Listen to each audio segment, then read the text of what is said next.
Hi friends, చూడండి నారు ఇక్కడ అయింది. యాతగా అంకుతాం. ఇదే పొలం ఈరోజు ఊరుకు దగ్గర వేయచ్చినాం. 24 మంది మేము.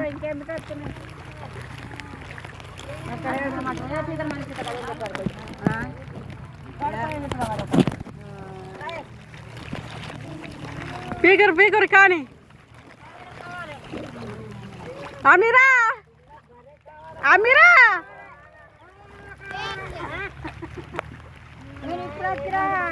అయిందా పీకుడు? మనం పని చేసేటోళ్ళకి ఇటువంటి వేషాలు ఉండకపోతే చీరల మీద వేస్తామా? మంచి మంచి చీరలు కట్టుకుని ముందట బాగున్నాయి మనకి.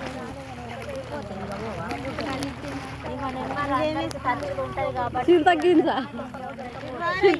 చలికి. బాయ్ ఫ్రెండ్స్, చూడండి బాగున్నాం అందరం.